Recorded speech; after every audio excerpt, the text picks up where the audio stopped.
Bien, tout d'abord, on a parlé d'une période très précise de 7 années, qu'on appelle les années de tribulation de la fin, qui seront des tribulations à l'échelle mondiale. C'est la seule fois qu'il y aura des tribulations partout en même temps sur la Terre.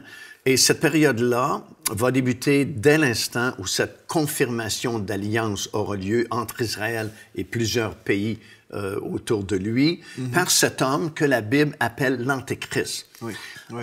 C'est par la puissance de Satan que cet homme fait son apparition, comme Paul enseigne aux Thessaloniciens, ce qui va faire qu'Israël va l'accepter comme son Messie, le monde arabe comme leur Mahdi.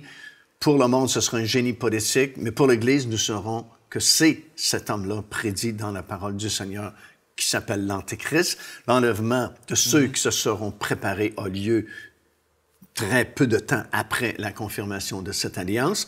Il tente de devenir le gouvernement mondial. On le voit comme un cavalier monté sur un cheval blanc dans Apocalypse chapitre 6, alors que les premiers sceaux du livre à 7 sceaux sont brisés, mais il va avoir de la difficulté à parvenir à ses fins. Ça va prendre 3 ans et demi, en fait, avant qu'il puisse réussir.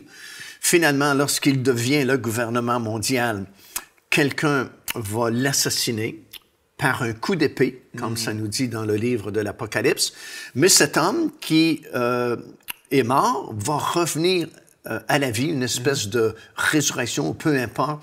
Mais ce que la Bible nous dit, c'est que lorsqu'il est assassiné, comme tout le monde, descend dans le séjour des morts, dans l'abîme, mais il remonte de l'abîme, comme ça nous dit dans Apocalypse chapitre 17. Mais ce que nous savons, c'est que ce n'est plus un être humain normal, parce que quiconque meurt, descend dans l'abîme et remonte de l'abîme n'est plus tout à fait normal. Non, il y a quelque chose de Alors, spécial. ça devient une personne hybride, reconnue comme un Dieu. Wow. Et c'est pourquoi, soudainement, tu as un deuxième personnage qui fait son apparition, que la Bible va appeler le faux prophète, qui va demander aux gens de faire une image de cet homme-là qui a reçu la blessure mortelle, mais qui pourtant vit quand même, et va demander l'adoration de cet homme-là.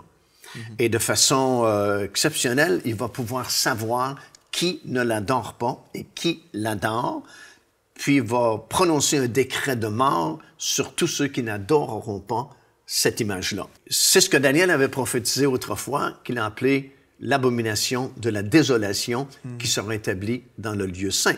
Parce qu'à compter de ce moment-là, cet homme-là, que la Bible appelle l'Antéchrist, se proclame lui-même Dieu, comme Paul nous dit dans Thessaloniciens, et va s'asseoir dans le lieu très saint du temple, demandant maintenant l'adoration. Il y a des gens qui vont être sur la terre à ce moment-là, des chrétiens, en fait, qui vont réaliser, c'est lui l'Antéchrist que j'ai entendu parler quand je dormais spirituellement.